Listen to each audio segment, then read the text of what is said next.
예, 반갑습니다. 제가 잠깐 기도하고 시작하겠습니다. 하나님 아버지 감사합니다.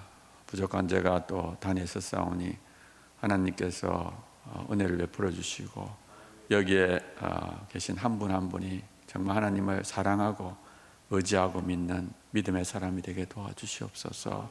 예수님의 이름으로 기도하옵나이다. 아멘. 예, 제가 오늘 동성애 차별금지법 여러 가지 악법에 대해서 말씀드리는데 그 전에 간단하게 제 소개 겸 간증을 하도록 하겠습니다. 저는 모태신앙인입니다. 저희 어머님께서 저를 임신했을 때 우리 어머님께서 처음으로 교회를 나갔습니다. 그런데 아주 뜨겁게 예수님을 영접하고 100일 동안 새벽 기도를 하고 제가 이 땅에 태어났습니다. 그래서 저는 태어날 때부터 특별한 하나님의 사랑이 있다 이렇게 생각하고요.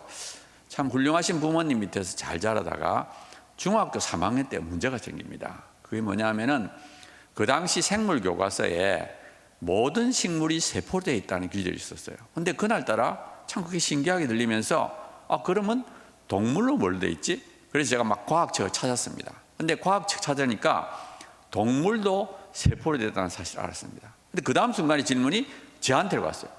그럼 나는 뭘로 되어 있지? 갑자기 내가 뭘로 되어 있는지 궁금했습니다. 그래서 제가 중학교 다닐 때 그때는 중학교, 고등학교, 대학교 입시가 있던 때예요. 그래서 중3이면 고3처럼 열심히 공부해야 되는데 방과 후에 학교 도서관에 가서 책을 읽기 시작했어요. 인간에 대한 책을 읽었습니다. 아마 철학 코너를 가서 읽은 것 같아요. 그래서 한 2, 3주 정도 열심히 읽고는 제가 하루는 독서실에 가서 글을 적었습니다. 글 제목이 뭐냐면은 인간이란 무엇인가. 그동안에 읽었던 책을 정리해서 제가 글을 적었어요. 한 2-3시간 정도 적었습니다. 아주 열심히 적었고요. 근데 그 내용이 뭐냐면은 생물학적인 인간관입니다. 조금 나쁘게 이야기하면 유물론적인 인간관이에요. 근데 그걸 다 적고 나니까 갑자기 내가 눈이 밝아진 것 같고 내가 누군지를 알게 된 것 같아요. 근데 그 다음 순간에 어떤 생각이 딱 드는가 하면 너무 허무하다. 내가 이거밖에 안 되나?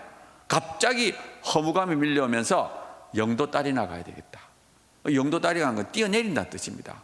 근데 그 독서실이 어디에 있었는가 하면 절 안에 있었어요. 그래서 독서실을 나오면 법당들이 있고 절문을 통과해서 돌계단을 내려오게 되어 있습니다.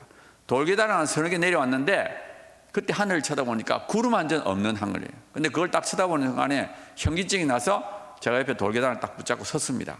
섰는데 그때 어떤 생각이 드는가 하면 내가 왜 허무하다 그랬지? 조금 전에 허무하다 그랬는데 내가 왜 허무하다 그랬지? 조금 전에 그 허무하다는 생각을 회상하려고 그랬습니다. 근데 아무리 애를 써도 생각이 안 나는 거예요. 딱 마음이 정지돼 가지고 아무 생각도 안 나요. 그래서 제가 좀 애를 쓰다가 좀 더 살아봐야 되겠다. 그래서 제가 독서실에 들어갔어요. 근데 그때부터 제 마음속에 허무주의가 들어왔습니다. 죽으면 끝이다. 나는 이렇게 살다가 죽으면 흙으로 돌아버리고 없어진다 하는 그런 생각이 들어왔어요. 그래서 한 번밖에 없는 인생을 가장 멋지게 살아야 되겠다. 그래서 굉장히 공부를 열심히 했어요. 그래서 결국은 이제 서울대학을 들어갔고 제가 미국에 갔습니다. 그리고 제가 물리학을 공부했는데 그 당시에는 믿음이 없기 때문에 저는 그 당시에 이제 물리학을 공부해서 이 자연을 알고 뇌를 알자. 정말 이 한 번밖에 없는 인생인데 도대체 내가 살고 있는 이 세상이 뭔지 좀 알고 싶다. 알고 죽어야 되겠다. 그 당시에 믿음이 없으니까 과학을 통해서 자연을 알고 뇌를 알자 이렇게 했습니다. 그래서 제가 이제 미국 가서는 열심히 공부했어요. 그냥 먹고 자고 외에는 오로지 공부. 근데 여전히 허무주의, 유물론에서 벗어날 수가 없었어요. 그래서 제가 30살쯤 됐을 때 과연 살아야 되느냐 말아야 되느냐. 너무 무가치하니까 죽으면 없어져 버리는데 이게 무슨 의미가 있어. 그러면서 과연 살아야 되느냐 말아야 되느냐 고민하는데 또 죽기는 싫고 붙잡을 건 없고 그래서 종교라도 믿어야 되겠다. 제가 종교로 뇌를 세뇌시켜서 내가 살아야 되겠다 막 그런 절박한 마음이 있었어요. 그런데 그 당시에는 믿음이 없지만 교회를 나갔기 때문에 일단 기독교가 맞는지 안 맞는지 확인해보고 다른 종교라도 믿어야 되겠다. 그래서 제가 30살 되던 여름방학에 태어나서 처음으로 성경책을 읽기 시작했어요. 마태복음을 읽었는데 하루에 5시간씩 읽었습니다.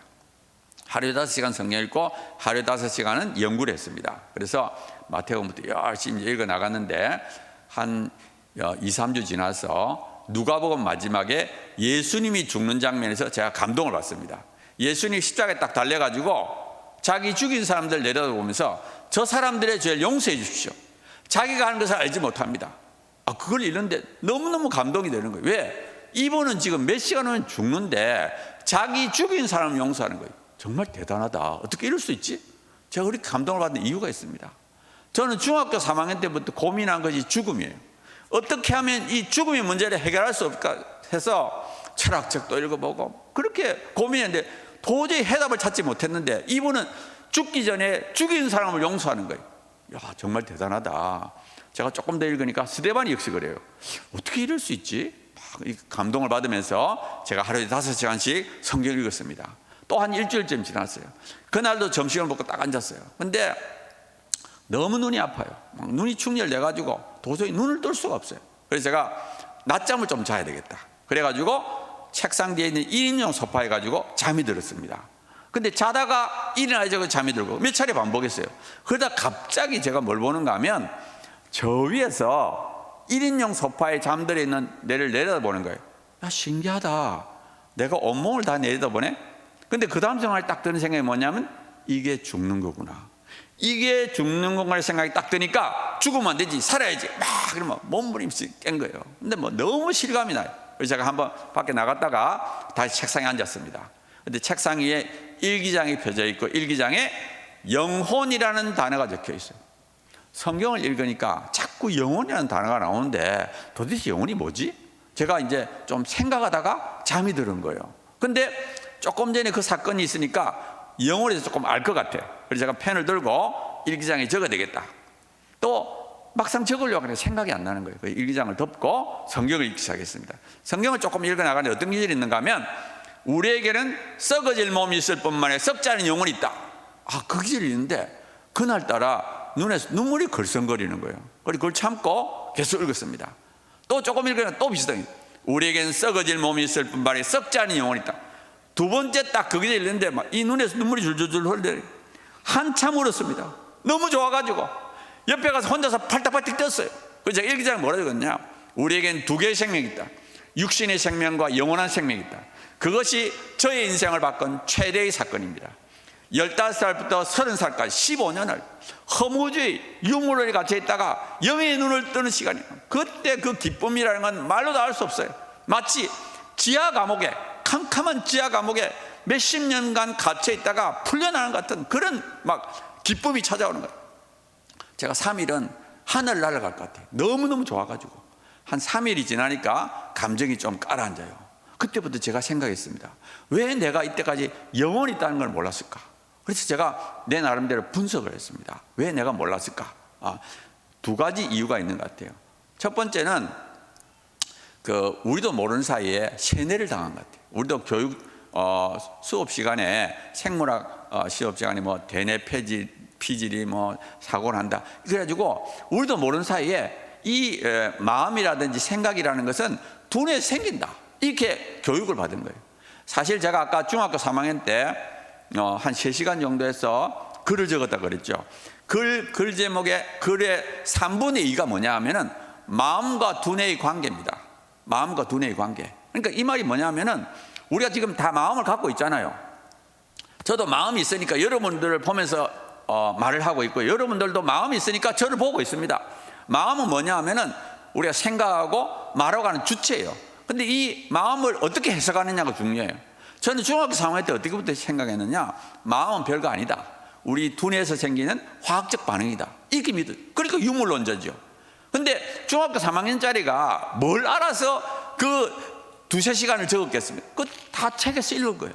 책에서 읽어가지고 그렇게 유물론으로 확신을 갖고 살았던 거예요. 근데 아무튼 우리도 모르는 사이에 세뇌를 당하고 있고요. 또 한 가지는 우리가 이제 사고를 당한다든지 질병에 의해서 두뇌가 어느 부분이 손상을 받으면 정신적 장애가 생깁니다. 이런 걸 통해서 우리도 모르는 사이에 무의식적으로 우리도 모르게 마음은 별거 아니다. 정말 두뇌에서 생긴다는 것을 세뇌를 당한 겁니다. 그러니까 저도 이제 죽으면 끝이라고 생각한 거죠. 왜? 마음이라는 건 별거 아니고 두뇌에 생기는 현상에 불과하니까 죽으면 없어져 버리니까. 그래서 제가 이제 그렇게 살았는데 하나님이 저에게 단번에 영혼에 대한 믿음을 주셨어요. 그래서 제가 혼자 생각했어요. 그러면 영혼이 있는 걸로 설명이 될까? 그러면서 제가 어떤 생각을 했는가 하면, 그 당시에 제가 컴퓨터를 연구했기 때문에 이 컴퓨터를 뭐라고 생각하면 두뇌를 포함한 몸이고, 컴퓨터 앞에서 일하는 사람은 영혼이다, 이렇게 생각했습니다. 그러면 이 컴퓨터 앞에 일하는 사람이 막 하면서 이제 일을 하다가 컴퓨터의 키보드가 망가진다든지 CPU가 망가진다든지 어디가 망가지게 되면 장애가 생깁니다. 그럴 때 어떤 사람이 와가지고, 야 봐라, 이 부분이 그 모든 기능을 담당했고 앞에서 일하는 사람 없어, 이렇게 말하면 정말 100% 컴퓨터가 그 일을 했다면 그 말이 맞죠. 근데 반면에 정말 컴퓨터하고 일하는 사람이 힘을 합쳐서 하더라도 어디가 망가지게 되면 장애가 생깁니다. 그렇죠? 그걸 갖고 일하는 사람이 있다 없다 말을 못해요. 마찬가지입니다. 우리가 지금 현재 과학이 막 발달해 뇌과학이 많이 연구가 되고 있지만, 그 뇌과학을 통해서 확실하게 아는 것은 뭐냐, 어디가 손상을 입으면 장애가 생긴다, 그것까지는 맞아요. 그 다음에 모릅니다. 근데 지금 현재 알고 있는 그 과학적 사실은 영혼이 있다 없다 말하지 않습니다. 그러니까 과학 자체는 중립이에요. 근데 문제는 뭐냐, 과학자들이 중립이 아니고 자기 나름대로 가설을 만들어서 하는데, 불행하게도 과학자들은 대부분이 유물론자입니다. 그러니까 뭐 그분들이 대학 교재를 만들고 그걸 요약해서 중고등학교에 가르치고, 그러니까 우리도 모르는 사이에 유물론적인 사고방식이 쫙 깔려 있는 거예요, 교육을 통해서. 근데 아무튼 하나님이 저에게 단번에 영혼에 대한 믿음을 주시고, 또 제가 영혼이 있는 걸로도 설명이 되는구나, 그때부터 제가 소망을 발견했어요. 저는 그전까지 소망이 없었습니다. 죽으면 끝인데 무슨 의미가 있어? 아무리 우리나라에서 인류대학, 미국에서 인류대학, 아무 소망이 없었어요. 근데 그때 정말 영의 세계가 있는지 없는지 알아야 되겠다, 막 그때부터 신이 나는 거예요. 새로운 세계를 하나님 열어주셨어요. 그래서 제가 30살 때 마지막 날에 일기장에 뭐라고 적었느냐, 내년에는 하나님을 만나자. 성경에 보면 하나님 있다 그러는데, 만약에 하나님이 계시면 진짜 영의 세계가 있고, 영의 세계가 있으면 내 안에 영혼이라는 영이 있을 수 있겠다. 그래서 제가 31살 되는 데 들어가서 그때부터 기도하는 거예요. 하나님, 정말 하나님 계시다면 제 기도를 응답하셔서 나로 하여금 하나님 있는 걸 알게 해달라고, 믿게 해달라고, 그렇게 간절하게 기도했어요. 근데 하나님이 제 기도를 기다리셨어요. 그때부터 응답하기 시작하는데, 1월 달부터 10월 달까지 모든 기도를 응답하셔가지고 8월 달에 박사를 받고 10월 달에 부산대 교수가 됐어요. 그러니까 유물론자의 뇌를 믿게 만드시려고 기도 응답이 됐다 안 됐다 하면 안 믿을 것 같으니까 모든 걸 응답하셔가지고, 그래가지고 10월 달에 비행기를 타고 촥 날아오는데, 비행기 의자에 앉아가지고 이제 지난 10개월을 생각해 보니까 진짜 모든 기도가 응답된 거예요. 근데 그걸 묵상하는데 앞에서 바람이 불어오는 것 같아요. 시원한 바람이 확 불어오는 것 같으면서 하나님이 진짜 있구나, 하나님이 있다는 게 믿어지는 거예요. 하나님이 있다는 게 믿어지니까 너무너무 좋아. 왜? 하나님이 계시면 내 안에 영혼이 있어. 내 안에 영혼이 있으면 내가 죽어서 끝나는 것이 아니라 영원히 사는 거예요. 내가 중학교, 고등학교, 대학교 그렇게 고민하던 죽음의 문제가 해결된 거예요. 그래서 막 너무너무 좋아가지고 제가 그 비행기 의자에 앉을 수 없어 이래가지고 일어나가지고 그 비행기 복도로 왔다 갔다 했어요. 지금도 내처럼 허무주의, 유물론에 갇혀 있는 수많은 사람들이 있을 텐데 내가 이걸 전해야 되겠다. 막 그 기쁨과 감격이라는 것은 말로도 알 수 없어요. 그게 제가 30살 되던 31살 되던 때입니다. 그래서 우리나라에 딱 도착했는데 그때부터 제 삶에 어려움이 닥쳤습니다. 그게 뭐냐면 죄라는 문제예요. 죄. 그렇게 감격적으로 하나님 만나고 하나님이 저를 교수로 만들어줬는데, 한국에 도착해서 딱 1개월이 지나지 않아서 죄를 짓는 거예요. 저도 참 제가 이해가 안 됐습니다. 어떻게 네가 죄를 짓지? 네가 하나님 만났는데. 근데 도저히 죄를 이길 수가 없는 거예요. 죄가 너무 커.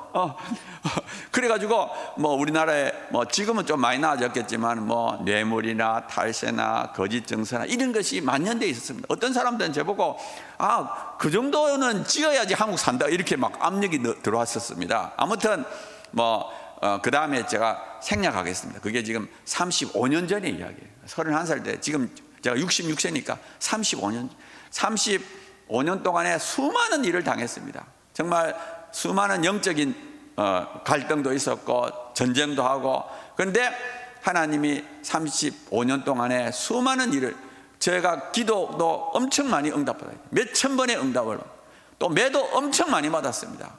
인간은 진짜 어리석고 교만해요. 그래서 매도 많이 맞았습니다. 그래서 제가 결론적으로 세 가지를 말씀드리면, 첫 번째는 하나님은 진짜 살아계십니다. 하나님은 살아계셔서 모든 것을 다스리고 계시고, 또 우리가 잘못할 때 징계하시는 하나님이 계십니다. 두 번째로 우리는 진짜 죄인입니다. 얼마나 어리석고 교만하고 강포한지 저는 제 자신을 보면 알아요. 얼마나 어리석고 강포한지. 세 번째로는 그러한 우리를 끝까지 붙잡으셔서 하나님을 믿게 만드시는 사랑의 하나님, 저는 그 세 가지를 확실하게 믿습니다. 그래서 저는 정말 감사해요. 나 같은 죄인을 끝까지 붙잡아가지고 예수님을 믿게 만드시고 하나님 믿게 만드셔서 이제는 전국을 다니면서 이렇게 하나님 나라를 전할 수 있는 그런 저를 만들어주신 게 너무 감사해요. 그리고 저는 지금이 제 인생의 황금기를 보내고 있다, 그런 생각합니다. 참 너무너무 감사하고요. 저는 꿈이 있습니다. 무슨 꿈이 있느냐, 죽을 때 설레는 마음으로 죽자. 그게 제 꿈이에요. 저는 어떻게 보면 제 일생을 이렇게 관통하는 것이 죽음입니다. 죽음의 문제. 그런데 하나님이 나 같은 죄인에게 영의 눈을 뜨게 하시고 죽음 이후에 영원한 세계를 믿게 만드셨어요. 그래서 아직도 저는 믿음이 부족하지만 제가 죽을 때 설레는 마음으로 죽자. 그리고 나의 죽는 모습을 통해서 주위의 많은 사람들에게 정말 하나님 살아계시고 천국이 있다는 것을 믿게 만들고 싶어요. 그래서 저는 아직도 믿음이 부족하기 때문에 정말 또 하나님 믿음을 달라 그러고요. 또 그 믿음을 다음 세대로 전하고 싶습니다. 제가 이 동성애 문제에 뛰어든 지가 한 10년이 되는데 저는 이 동성애 사역이 너무 좋습니다. 너무 재밌어요. 왜? 어렵기 때문에. 제가 할 수 없는 일이기 때문에, 제가 할 수 없는 일이기 때문에 좋습니다. 저는 사역이 목표가 아니에요. 저는 지금도 목표는 뭐냐, 하나님께 더 가까이 가고 더 하나님의 사람, 믿음의 사람이 되고 싶어요. 그런데 이 동성애 사역이 어렵기 때문에 너무 좋습니다. 왜? 하나님만이 하시니까. 그래서 저는 이 일을 통해서 하나님을 더 경험하는 게 목표가 되겠습니다. 자, 이제 그 PPT를 올려주시면 제가 PPT를 보면서 말씀드리겠습니다. 제가 조금 전에 했던 간증을 조금 체계적으로 말씀드리겠습니다. 기독교의 기본 내용이다. 우리가 사는 세상은 무엇으로 구성되어 있나요? 보이는 세계와 보이지 않는 세계입니다. 많은 분들이 당연한 것이 아니냐. 저는 이게 당연한 게 아닙니다. 저는 보이는 세계밖에 없다고 생각했어요. 보이지 않는 세계는 없다고 생각해요. 지금 아마 교회 밖에 있는 대부분의 사람들이 저렇게 생각하고 있습니다. 그러니까 대부분의 사람들 영의 세계를 믿지 않습니다. 그리고 이제 보이는 세계와 보이지 않는 세계, 우리가 몸이라든지 자연 세계는 다 자연계고요. 우리가 하나님, 천사, 이런 영혼, 이런 것은 영의 세계입니다. 이 보이는 세계와 보이지 않는 세계는 별도의 세계가 아닙니다. 지금 현재 공존하고 있어요. 현재 우리가 공존하고, 우리 자신이 몸하고 영혼으로 구성되어 있지 않습니까? 그리고 이 영의 세계가 우리 세계, 지금 현재 세계에 영향을 안 미치는 게 아닙니다. 미치고 있습니다. 어떻게 미치느냐? 우리 마음을 통해서 미치고 있어요. 하나님도 우리 마음에게 말을 할 수 있고요, 마귀도 말할 수 있습니다. 하나님은 마귀가 우리에게 말하는 걸 허락하셨습니다. 그래서 우리도 모르는 사이에 우리 생각을 통해서 하나님과 사단이 영향을 미치고 있다. 그래서 우리 마음을 분석해야 됩니다. 우리 마음속에 어떤 생각이 딱 떠올랐을 때 이게 하나님으로부터 왔는지 마귀로부터 왔는지 혹은 내 영혼이 하는지를 분간을 해야 됩니다. 사실 수많은 사람들이 마귀의 소리를 자기 생각이라고 착각을 하고 행동을 옮겨요. 그래서 수많은 악한 일들이 일어나고 있습니다. 이렇게 직접 영향을 줄 뿐만 아니라 간접적으로 영향을 줍니다. 우리에게 말을 할 뿐 아니라 다른 사람을 통해서 우리에게 말을 합니다. 또 우리가 만드는 작품, 예를 들어서 영화라든지 음악이라든지 소설이라든지 우리 인간이 만드는 작품은 다 영적인 작품입니다. 하나님의 감동으로 만든 믿음을 증가시키는 영적인 작품일 수도 있고 우리의 믿음을 파괴시키기 위한 마귀의 작품이 있습니다. 그런데 불행하게도 이 땅에는 마귀의 작품이 훨씬 더 많습니다. 그러니까 우리가 보고 듣는 걸 정말 조심해야 됩니다. 그래서 우리가 주위에 있는 것이 다 우리 마음에 보고 듣는 영향을 미치기 때문에 절대로 나쁜 걸 보고 듣고 하면 안 됩니다. 좋은 것만 보고 듣고 해야 됩니다. 그래서 우리가 평소에 신앙생활이 중요해요. 왜? 우리도 모르는 사이에 나쁜 걸 접하기 때문에 그래요. 기도하면서 내가 어제 봤던 드라마가 또 내가 읽었던 책이 이런 걸 자꾸 분석을 해야 돼요. 정말 우리도 모르는 사이에 우리의 믿음을 파괴시키려고 하는 수많은 것들이 우리 주위에 있습니다. 그래서 우리가 믿음은 말씀과 기도로 우리가 늘 가져야 되고요. 그 다음에 그걸 행동을 옮겨야 됩니다. 거룩한 삶을 살고 또 성실하게 또 하나님을 사역을 해야 되고요. 제가 하나님을 믿고 나니까 인생의 의미와 가치를 발견하고 목적을 발견. 아까 말씀드렸죠. 제가 하나님 없다고 생각할 때는 아무 가치도 없고 의미도 없고 그렇게 살았습니다. 근데 하나님을 딱 만나고 나니까 얼마나 좋은지 몰라요. 하나님은 저에게 기쁨도 주시고 평안함, 당당한 희망, 든든함 다 주시고, 하나님은 우리를 책임져 주시고 우리가 하나님 말씀대로만 살면 인도하십니다. 예. 그래서 제가 이제 간단하게 간증을 요약했고요. 이제부터 동성애와 차별금지법에 대해서 조금 말씀드리겠습니다. 전 세계 현황을 보면 이 붉은색의 동성애를 옹호합니다. 그래서 북미, 남미, 호주, 서구 유럽. 반면에 흰 색깔은 동성애를 반대합니다. 아프리카는 아주 반대하기 때문에 잘 보이지도 않아요. 그 다음에 아시아는 반대하는 쪽에 속합니다. 지금 전 세계 현황을 보면 유엔 회원국이 195개국인데 그중에 72개국은 동성애를 처벌합니다. 그리고 반면에 동성결혼 합법한 나라는 27개, 요즘 조금 늘어서 28개 이렇게 되는데 반면에 1990년 이후로 헌법으로 동성결혼을 금지한 나라는 28개입니다. 제가 이걸 좀 말씀드리는 이유가 어떤 사람들은 유엔이 동성애를 지지한다 이렇게 생각해요. 그렇지 않습니다. 유엔 전체 회원국 중에 동성애를 반대하는 국가가 찬성하는 국가가 더 많아요. 그런데 왜 착각을 하는가 하면 유엔 안에 소위원회가 있습니다. 소위원회 중에 이 동성애를 찬성하는 국가가 더 많은 데서 우리나라에 이렇게 공고를 하는데 전체를 따지면 반대하는 게 훨씬 많다 이렇게 보시면 되겠습니다. 또 우리나라도 마찬가지입니다. 여기 조금 오래된 데이터인데 70-80%가 반대하고 있어요. 그런데 문제는 뭐냐면 젊은 층 10대 20대는 동성애를 지지하는 사람이 더 많습니다. 왜 그런지 제가 나중에 말씀드리겠습니다. 동성애가 뭐냐 하면은 동성애와 성적 끌림, 동성과의 성관계, 동성애의 성정체성. 동성애는 우정이 아닙니다. 정신적 사랑이 아니에요. 실제로 육체적인 관계를 맺고 싶고 하고 실제로 맺는 것을 원하는 거예요. 그래서 동성애는 정신적 사랑이 아니다, 우정이 아니다 이렇게 생각하시고요. 그 다음에 그 상반된 게 이성애, 남녀 간의 성관계. 양성애는 동성애, 이성애를 다 하는 거고 동성애, 이성애, 양성애를 합쳐서 성적 지향. 이게 이제 법하고 조례에 들어가게 됩니다. 동성애자가 얼마나 많으냐, 이걸 제일 먼저 조사한 사람이 킨제이입니다. 킨제이 자신이 양성애자고 이분은 어떤 소신을 갖고 있었는가 하면 모든 성행위를 자유롭게 해야 된다. 여기서 말하는 모든 성행위란 동성애, 어린이, 동물, 근친 모든 것을 마음대로 해야 된다. 이걸 지금 종교하고 문화가 막고 있다. 이래서 이분이 이제 오랫동안 데이터를 모아서 두 권의 책을 적습니다. 1948년도에 남성의 성적 행동, 53년도에 여성의 성적 행동. 근데 그 내용이 뭐냐 하면은 미국 남성의 10%가 동성애자의 삶을 산다는 거예요. 그러니까 이게 나왔을 때 센세이션을 일으켰습니다. 왜 이렇게 많이 했느냐? 근데 사실은 킨제이는 자기 목표를 달성하기 위해서 과장했습니다. 어떻게 과장했느냐? 문제가 있는 사람을 조사했어요. 성범죄자, 노출증 환자, 소아애호자, 교도소 수감자, 이렇게 문제가 있는 사람을 표본의 4분의 1, 25%를 해가지고 굉장히 많이 하고 있다 이렇게 주장한 겁니다. 최근 들어서는 그 정부 차원에서 합니다. 캐나다, 영국의 통계청에서 했고요. 미국 해보니까 동성애자가 1%, 양성애자까지 합쳐도 2%밖에 안 됩니다. 그러니까 킨제이 결과가 과장이 되었죠. 그 다음에 우리나라의 경우를 보면 우리나라는 데이터가 별로 없습니다. 1996년도에 한국 에이즈 연맹이 전국에 있는 것을 조사했을 때 적극적인 동성애자가 10,000명, 그 당시 인구 비율로는 0.07%. 그 다음에 2003년도에 한국성과학연구소에서 서울에 있는 남자를 조사했을 때 동성애자가 0.2%, 양성애자 0.3%, 동성 경험이 1.1%. 그 다음에 2011년도에도 역시 서울에서 조사했을 때 동성애 경험이 남자는 1.1%, 여자는 0.3%. 여자는 남자의 한 4분의 1 정도 됩니다.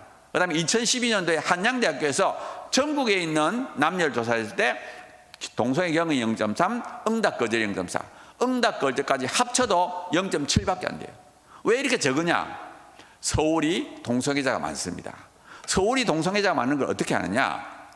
앞으로 말씀드리겠지만 이 에이즈는 거의 동성애자가 걸려요. 일반인들은 거의 안 걸립니다. 그래서 에이즈 환자의 분포가 동성애자 분포입니다. 그래서 에이즈가 보통 보건소에서 발견되기 때문에 전국에 있는 통계와 서울에서의 에이즈 발병률을 보면 서울이 2배입니다.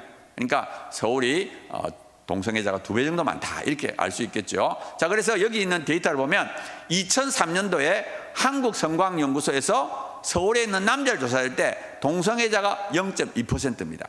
전국적으로 하면 0.1%예요. 그 당시 2003년도에. 근데 2003년도부터 지금까지 에이즈 감염자가 늘고 있어요.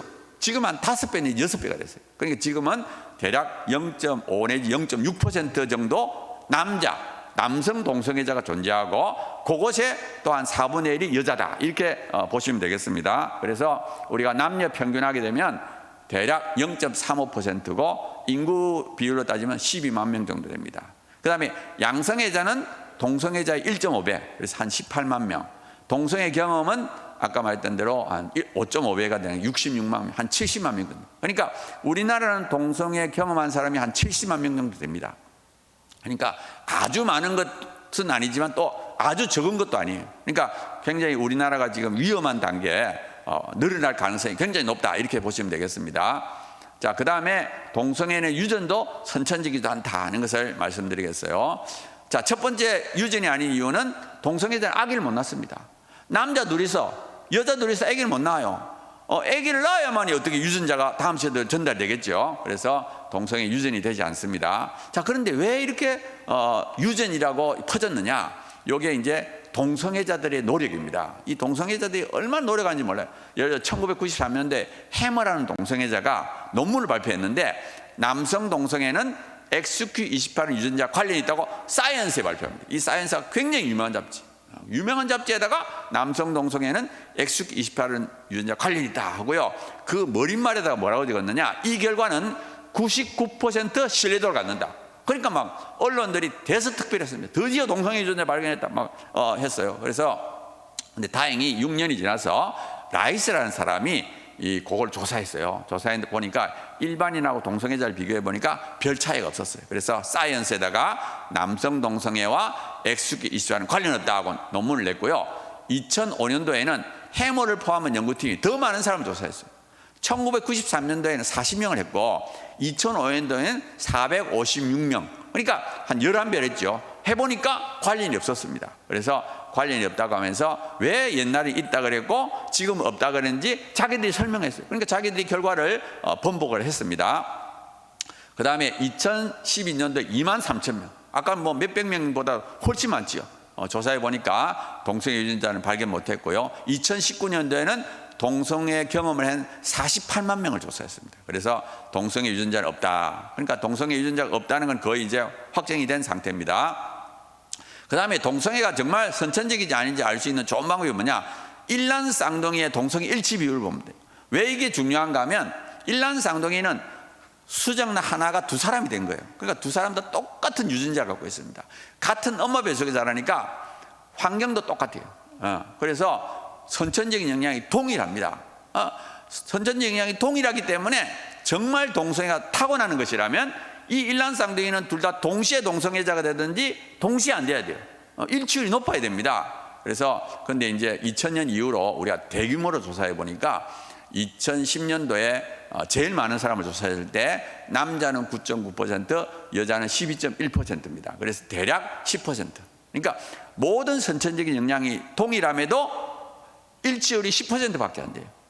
10명당 1명밖에 안 돼요. 그리고 일란 쌍둥이 태어난 다음에 같은 부모 밑에서 같은 환경에 자랍니다. 그러니까 후천적인 영향도 같아요. 선천적인 영향도 같고 후천적인 영향도 같고 그런데도 10%밖에 안 되니까 동성애는 절대 타고나는 것이 아니다. 과학적으로도 분명하다. 이렇게 받아들여야 됩니다. 자, 그 다음에 에이즈와의 관계를 조금 보겠습니다. 에이즈의 실태를 보면 2019년도 말에 생존하는 에이즈 감염자가 한 14,000명 되는데 남자가 93%고 여자가 7%.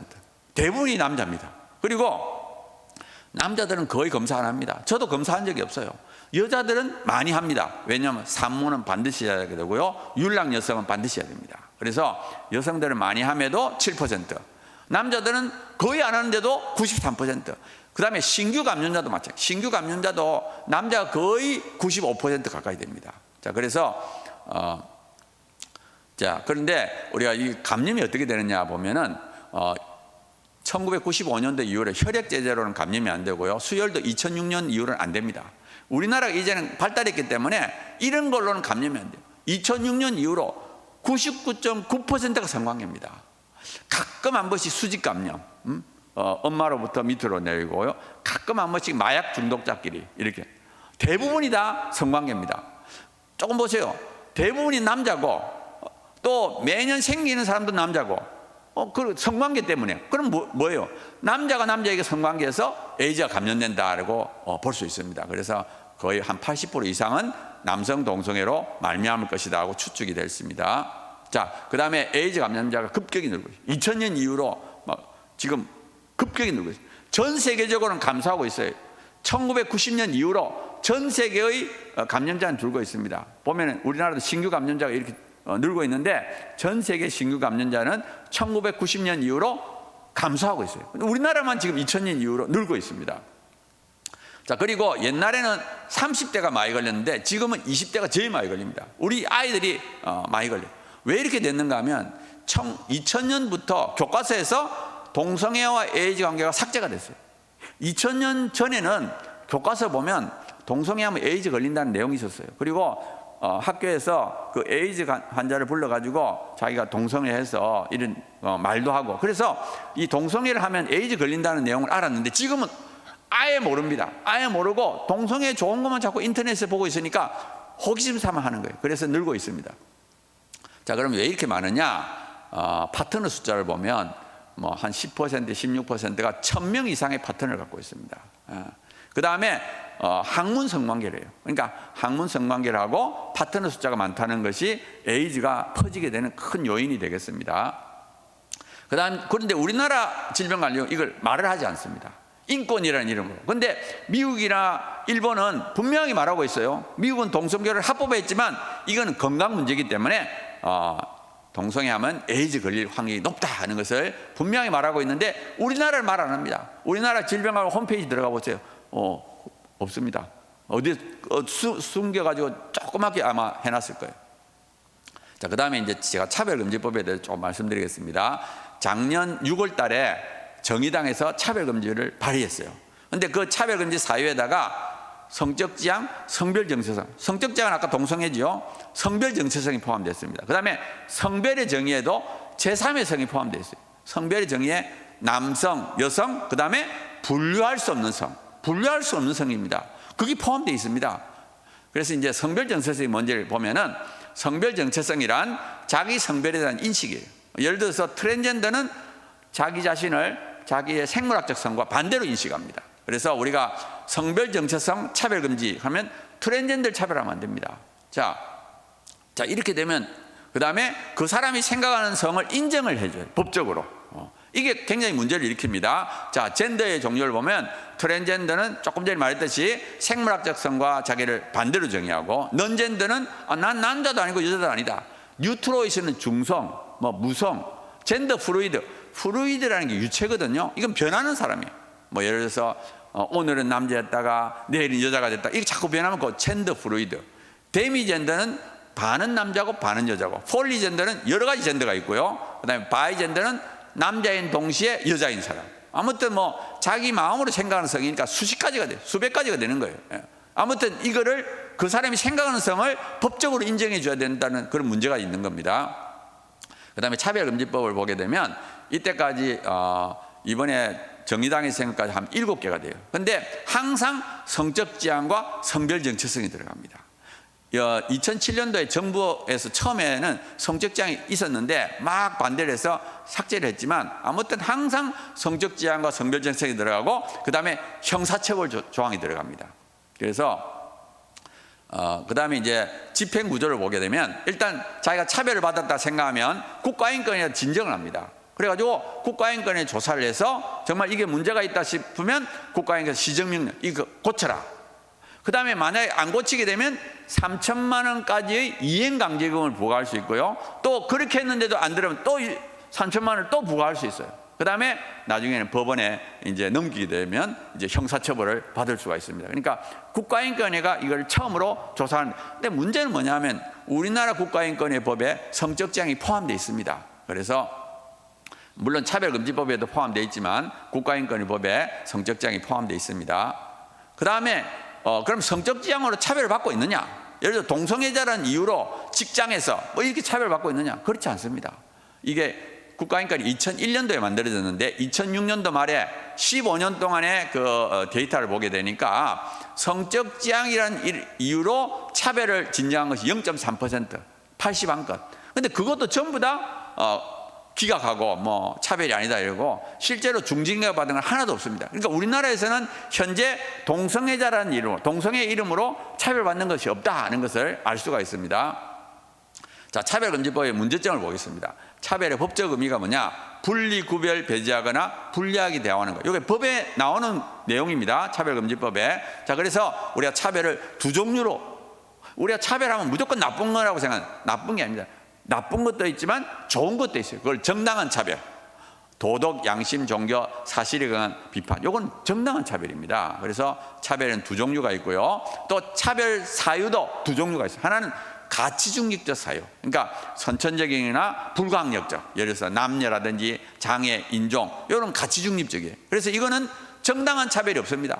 우리가 여자를 차별하면서 이건 정당하다, 이건 있을 수 없어요. 그렇지만 또 가치 의존적이 있습니다. 그건 뭐냐? 윤리적인 문제가 되는 거예요. 예를 들어서 동성애, 흡연, 중독, 이런 것은 정당한 차별이 존재하고 있습니다. 그래서 우리가 동성애 차별과 여성 차별, 흑인 차별 같지 않습니다. 그런데 자꾸 동성애자들은 여성하고 흑인 차별하는 거 똑같이 놀라고 그래요.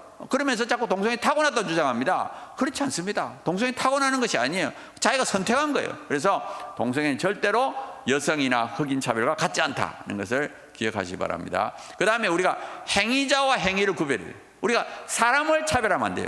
그렇지만 우리가 행위 자체는 차별할 수 있어야 됩니다. 예를 들어서 제가 담배를 예를 드는데, 우리가 담배 피는 사람의 인권은 보장되어야지만 담배 자체는 비판할 수 있어요. 요즘 담배 보세요. 담배가에 보면 뭐 폐암, 후두암 걸리는 끔찍한 사진이 나와 있어요. 담배 피지 말라고.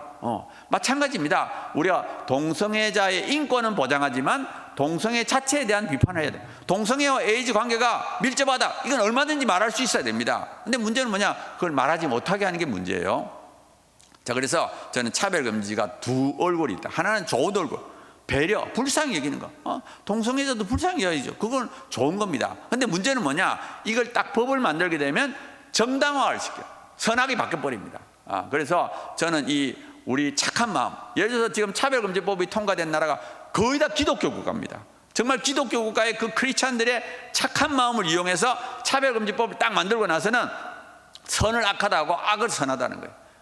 그래서 서구가 다 당해버렸어요. 그러니까 우리가 정신을 바짝 차려야 돼요. 다행히 우리는 아직 통과가 안 됐기 때문에 우리나라만큼은 통과되지 않도록 막아야 됩니다. 이 차별금지법의 폐해를 좀 보겠습니다. 동성애를 비윤리적, 비정상죄라고 공공장소에서 표현하면 처벌을 받습니다. 그리고 다양한 개인의 윤리관이 존중이 되지 않고요. 그 다음에 특별히 종교의 자유가 침해를 당합니다. 예를 들어 종교의식의 자유, 종교 시간에, 설교 시간에 동성애를 반대해도 이걸 나중에 꼬투리 잡을 수 있어요. 두 번째, 포교의 자유. 우리가 전도를 할 수 없어요. 전도하게 되면 괴롭힘을. 왜 내가 안 믿고 싶은데 자꾸 옆에 와서 믿으라 그러냐? 이거 괴롭힘이라는 거예요. 그 다음에 종교 교육의 자유 침해돼요. 왜? 그래서 기독교 학교라도, 종립학교라도 믿는 사람을 뽑겠다. 특히 교직원들, 교사, 교수들을 믿는 크리스찬을 뽑겠다. 그것도 차별이라는 거예요. 그리고 학칙에다가 동성애를 반대한다. 그럼 그것도 차별이 되는 겁니다. 그럼 제가 예를 들면 2004년도에 스웨덴에서 그 아케그린이라는 목사님이 설교 시간에 동성애를 비판했어요. 동성애는 암적 존재다. 사단이 사용하는 도구다. 뭐 이런 말을 했습니다. 좀 강력하게 말을 했어요. 그런데 결국 그것 때문에 1심에서 징역 1개월 실형이 나왔어요. 다행히 2심하고 대법원이 무죄가 됐는데, 왜 무죄가 나왔는가 하면 스웨덴의 형법으로는 이거는 처벌해야 되는데, 다행히 스웨덴이 유엔 인권 협약에 가입되어 있어요. 유엔 인권 협약에 따르면 이거는 처벌할 수 없다. 그래서 무죄가 나온 거예요. 만약에 우리나라에서 차별금지법을 만들어지고 나면 이거는 무죄가 안 나올 가능성은 없습니다. 우리는 뭐 유엔 인권 협약에 가입된 나라가 아니기 때문에. 그 다음에 이제 또 어떤 일이 있는가 하면 그 동성애자를 채용 안 했다고 교회에서 영국 성공회 교회가 동성애자를 청년 사역자로 채용 안 했다고 8,500만 원 손해배상하라고 그러고요. 또 직장에서 무슬림을 전도했다고 해서 역시 징계를 받았습니다. 자, 그 다음에 학교에서는 동성애를 의무적으로 가르쳐야 돼요. 예? 그러니까 성관계를 성교육할 때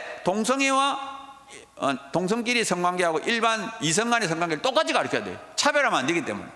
자, 이렇게 가르치다 보니까 영국에서는 이 트랜스젠더, 청소년 트랜스젠더가 8년 동안에 25배가 된 거예요. 2009년도에는 100명 정도 되는 게 2017년도에는 2,500명. 그러니까 25배. 그러니까 애들한테 어릴 때부터 유치원부터 가르치니까 뭐 이거는 뭐 늘 수밖에 없죠. 우리는 아이들한테 그런 교육을 시키니까. 그러니까 이거 우리가 막아야 되는 가장 큰 이유 중에 하나가 이 교육 때문에 그렇습니다. 그 다음에 남녀 구별이 없어지니까 이제 남자가 여자 경기에 출전할 수 있어요. 여자 육상 경기에 나와가지고 남자가 그냥 다 휩쓸어 버렸어요.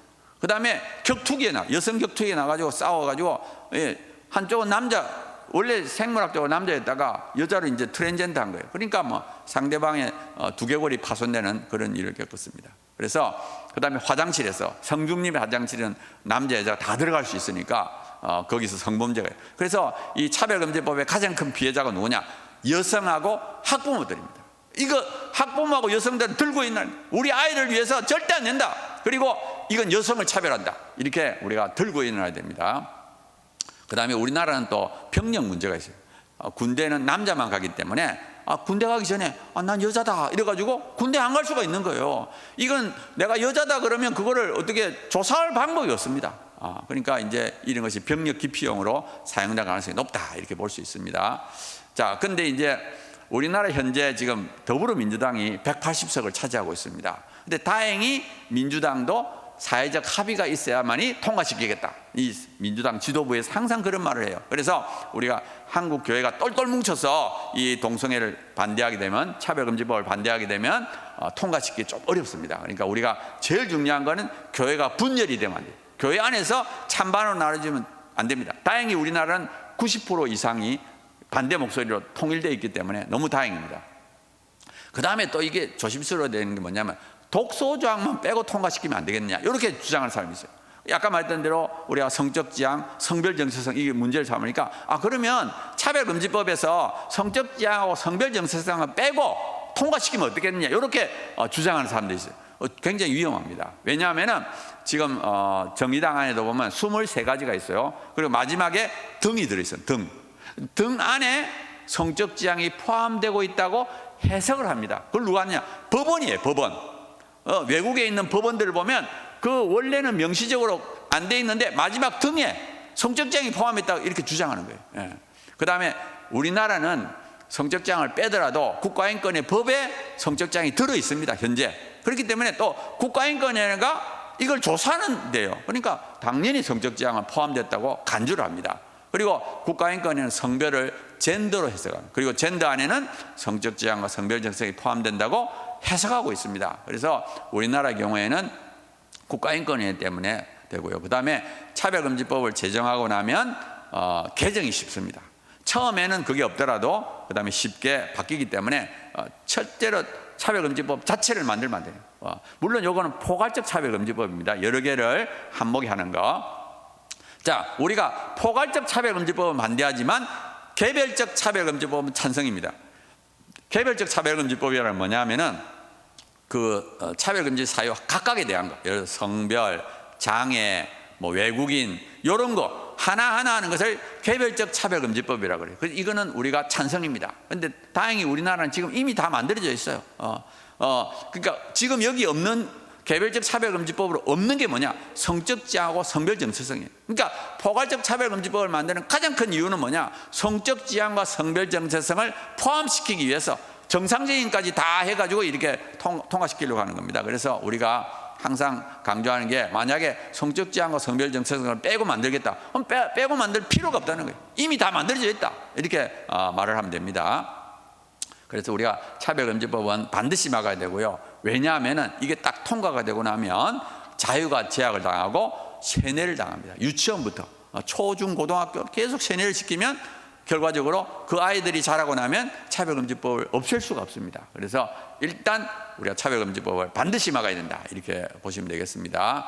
자, 그 다음에 이제 두 번째로 요즘 핫 이슈가 되는 게 건강가정기본법 개정안입니다. 이 건강가정기본법이라는 것은 가정을 건강하게 만드는 법이에요. 참 좋은 법입니다. 그러니까 현재 존재하고 있는 건강가정기본법은 좋은 법이다 이렇게 생각하시면 됩니다. 근데 문제는 뭐냐? 이 법을, 좋은 법을 바꾸겠다는 거예요. 나쁘게 바꾸겠다는 거예요. 어떻게 바꾸느냐? 건강가정기본법을 가족지원기본법으로 이렇게 명칭을 바꾸고, 그 다음에 가족의 정의를 없애버립니다. 가족의 정의를 없애는 이유가 뭐냐? 가족을 정의를 없애놓고 그 다음에 동성결혼 합법화하려는 거예요. 지금 현재 우리가 가족이 되려면 세 가지 방법이 있습니다. 혈연, 혼인, 입양, 그 세 가지 방법으로 가족이 될 수 있어요. 근데 그걸 없애버리고는 그 다음에 동성결혼을 합법화시키겠다는 거예요. 그래서 이제 그 밑에 제가 참고로 가족하고 가정이라는 의미를 좀 넣었고요. 가족은 사회의 기본 단위고 가정은 생활의 단위입니다. 그 다음에 이 가족 형태를 차별금지로, 사별 사유로 하는 차별금지법을 조항이 들어있고요. 결국은 뭐냐? 동성결혼을 합법화하려는 것이 목적입니다. 그래서 이거를 결사적으로 우리가 지금 반대하고 있습니다. 사실은 이제 지금 평등법을 또 이상민 의원, 우리 대전에 이상민 의원이 발의한다고 해서 우리가 화요일 날은 국회 앞에서 평등법 반대하는 기자회견을 하고요. 목요일 날은 이 건강가정기본법을 반대하는 역시 그 단체를 만들고 세미나를 목요일 날 서울에 있는 프레스센터에서 합니다. 자, 그래서 이제 이걸 보면 현행 법은 뭐냐면 가족이 되려면 아까 말했던 세 가지: 혼인, 혈연, 입양. 근데 이걸 없애버리는 거예요. 없애버리고는 쉽게 말하면 동반자가 되는 거예요. 배우자가 아니고 파트너가 동반자가 되는 거예요. 그래서 이거를 우리가 막아야 되고요. 그 다음에 이 사람들은 자꾸 다양한 가족을 지원하기 위해서 바꿔야 된다고 하는데, 현재 다양한 가족을 지원하는 수많은 법령이 이미 존재하고 있습니다. 그러니까 정말 다양한 가족을 지원하려면 만들 필요가 없는 거예요. 그러니까 이 사람들의 그 다양한 가족을 핑계로 대면서 바꾸려고 하지만 실제로는 이미 만들어져 있다. 그러면서 핑계를 대지만 그 다음에 보면은 결국에는 이 건강가정기본법이 개정되면 동성결혼을 합법화해야 됩니다. 실제로 지금 동성결혼 합법화된 나라가 20몇 개인데 다 요 단계를 거쳐서 그 다음 가요. 그걸 우리가 동반자 관계라는데, 요거를 한 다음에 그 다음에 동성결혼이 합법화되는 과정을 다 겪었습니다. 서구에서. 근데 이제 지금 KBS가 이거를 지지하고 있어요. 예를 들어 3월 달에 9시 뉴스 시간에 이걸 했어요. 그러면서 영국이나 독일에서 동반자 관계 시민결합을 인정했는데 우리나라도 그렇게 해야 된다. 다양한 가족을 인정해야 된다. 이러면서 이 사람들이 거짓말을 하는 거예요. 거짓말. 예를 들어서 우리가 부모가 한 명 있는 사람 있잖아요. 한부모 가족. 그거는 합법적으로 가족입니다. 왜냐하면 혈연이니까. 그럼에도 불구하고 마치 그거는 인정하지 않는 것처럼, 그거를 우리가 인정하기 위해서는 이 건강가정기본법 개정안을 통과시켜야 된다. 이런 거짓말을 하고 있어요. 그래서 아무튼 우리가 지금 KBS 앞에서도 지금 계속 집회하고 있습니다. 그 다음에 또 하나는 이제 학교 학생인권 조례. 이게 이제 인천의 경우에 최근에 학교 구성원 인권증진조례라는 이름으로 나왔는데요. 이 인권조례의 문제점을 좀 보게 되면, 인권은 뭐가 인권이냐? 천부적이고 하나님이 주신 권리고, 그 다음에 양도할 수 없는 권리, 보편적 권리. 그러니까 지금 학생인권 조례는 이거는 이게 속하지가 않습니다. 그래서 부당한 용어 중에 하나가 학생인권, 노동인권, 성인권, 이런 것들은 인권의 하나로 될 수 없다는 거예요. 그 다음에 학생인권 조례를 만들 수 없는 것이 뭐냐면 법적인 위임이 있어야 돼요. 조례는 법이 있어야만 만들 수 있습니다. 그러니까 지금 우리나라는 이 학생인권 조례를 만들 수 있는 법이 없어요. 그럼에도 불구하고 밀어붙이고 만들고 있는 상황입니다. 자, 조례의 문제점을 보면은 일단 이게 만들어지고 나면 그 학교 안에 이 수업을 제대로 할 수가 없습니다. 지금도 통제하기 어려운데 아마 선생님이 계시면 잘 아실 텐데, 지금 현재로는 학생들을 통제할 수 없어요. 근데 이것까지 만들어지고 나면 조금만 하면 이제 선생님을 고발하는 거예요. 그래서 이제 교사들이 이 학생 지도를 포기하게 됩니다. 그러니까 더 학교 안이 무질서하게 돼요. 수업도 제대로 할 수 없게 됩니다. 자, 그리고 나서 이제 교권이 침해가 돼요. 오히려 학생들이 막 이제 성희롱도 하고 폭행 이런 것들이 증가하고 있습니다. 폭언 하여튼 이런 것들이 학생인권 조례가 만들고 있지만 교권이 침해가 되고요. 그 다음에 성적이 떨어집니다.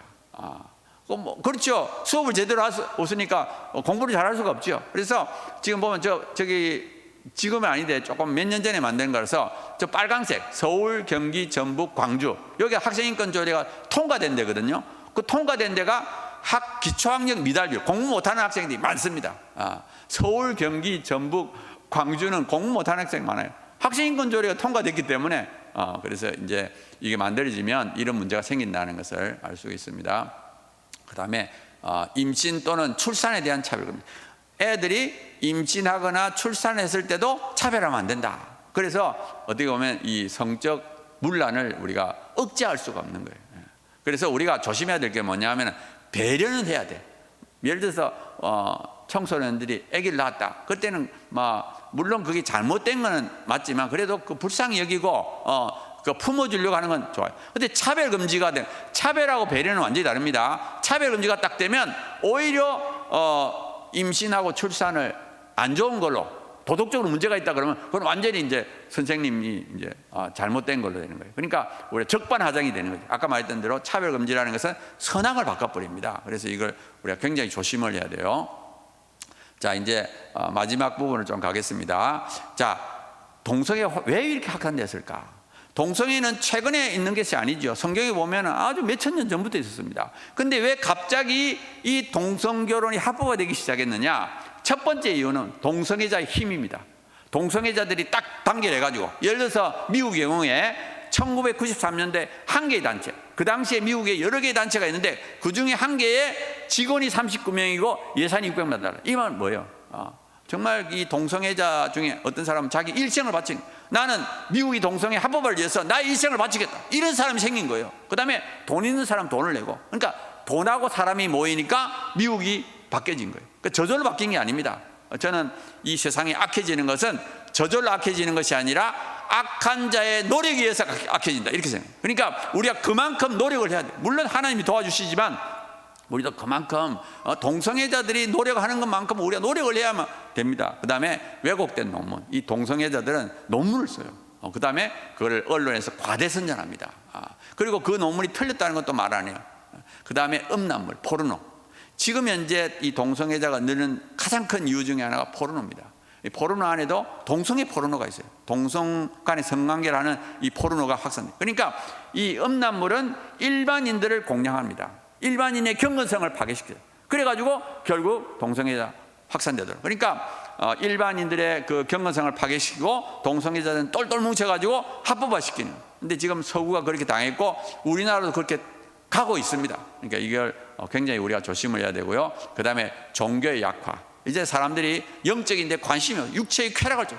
육체의 쾌락 중에 하나가 동성애입니다. 그러니까 우리가 정말 이런 시대에 살고 있다는 걸 아시면 될 거고요. 우리나라의 경우에는 문제가 뭐냐? 국가인권입니다. 국가인권이 2001년도에 만들어졌는데 우리가 국가인권에 만들 때 성적 지향이 들어가는 걸 몰랐어요. 국회의원들도 모르고 국민들도 모르고 그 당시엔 성적 지향이 무슨 의미인지도 몰랐습니다. 아무튼 성적 지향이 딱 국가인권의 법에 딱 들어간 다음에 합법적으로 국민의 세금으로 동성애를 확산시키기 시작했어요. 예를 들어서 2003년도에 동성애는 청소년 유해가 아니다, 이렇게 공고를 해가지고 2004년도에 청소년보호법 시행령이 개정이 됩니다. 그러면서 동성애 삭제가 돼요. 그래서 지금은 이 인터넷상에 들어가면 동성애물은 청소년 유해가 아닙니다. 그래서 뭐 동성애 웹툰, 동성애 소설, 그러니까 우리 아이들이 그거를 접하면서 동성애 나쁜 줄 모릅니다. 그 다음에 국가인권위원회에서 동성애 옹호용 청소년 만화, 영화, 애니메이션을 만들어가지고 학교하고 도서관은 상영하도록 했습니다. 그 다음에 교과서에서 동성애를 우호적으로 기술하고 동성애를 부정적으로 하면 안 된다. 그 다음에 교사들을 불러가지고 인권교육을 시켰어요. 그래가지고 교사들을 동성애 인권교육이라는 이름으로 동성애를 옹호하도록 이렇게 만들었어요. 그리고 차별금지법을 만들도록 2006년도에 권고를 했고요. 그 다음에 2017년도에는 개헌안을 만들어요. 헌법을 바꿔가지고 동성애 동성결혼을 합법화하려 했습니다. 2019년도에는 제3의 성도 인정할 수 있고 동성결혼도 검토할 필요가 있다, 이렇게 했습니다. 그래서 이 국가인권의 활동 중에 동성애자들의 억울한 차별을 구제하겠다. 그건 우리가 왜 막겠습니까? 그거는 얼마든지 하도록 해야 되는데 문제는 뭐냐? 동성애 자체를 정상으로 인정하려고 하는. 그래서 우리가 이걸 막아야 되는 거예요. 그리고 국가인권의 법에서 성적 지향을 사실 삭제해야 됩니다. 빨리.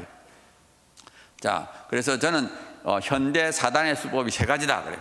첫 번째는 유혹입니다. 유혹, 음란, 돈, 이렇게 권력 이런 걸 통해서 우리의 믿음을 파괴시키는, 죄를 짓게 만드는, 죄를 짓고 하나님으로부터 떨어지게 만드는 거예요. 그리고는 미혹을 해요. 예를 들어서 무신론, 유물론, 진화론을 해서 우리의 믿음을 파괴시킵니다. 제 경우는 아까 말했던 대로 그 중학교 3학년 때 저는 미혹을 당한 거예요. 그래가지고 제가 중학교 3학년 때 무신론을 공격을 당했고요. 사실은 제가 이제 믿음이 원래 없었지만 그 당시 믿음이 없었지만 아무튼 미혹을 당해가지고 고통을 많이 했죠. 그리고 그 30살까지는 그냥 그런 세상 속에서 살았습니다. 그 다음에 탄압, 이 사회가 반기독교적인 사회로 바뀌게 되면 그 다음에 차별금지법, 구조적인 악을 통해서 아예 신앙생활을 하지 못하도록 만듭니다. 그래서 이 현대 세 가지 미혹과 유혹과 탄압을 우리가 이겨야 돼요. 그리고 결국 목표는 뭐냐? 우리 믿음을 파괴시키는 것이 목표입니다. 결론을 가게 되면 첫째 우리가 가져야 될 것은 뭐냐? 믿음입니다. 저쪽이 아무리 영화를 만들고 우리를 이제 미혹하더라도 우리 게 맞다 확신을 가져요.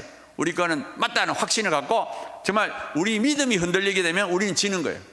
그 다음에 우리가 거룩한 삶을 살아야 됩니다. 저는 이 싸움이 음란과 거룩의 싸움이라고 봅니다. 그래서 우리가 철저하게 거룩한, 음란은 거룩에 이길 수 없어요. 그러니까 온데 함정을 파놓은 거 그 빠지도록 음란한 사이트를 만들어가지고 빠지도록 하는 거예요. 지금 이 시대가 얼마나 음란합니까?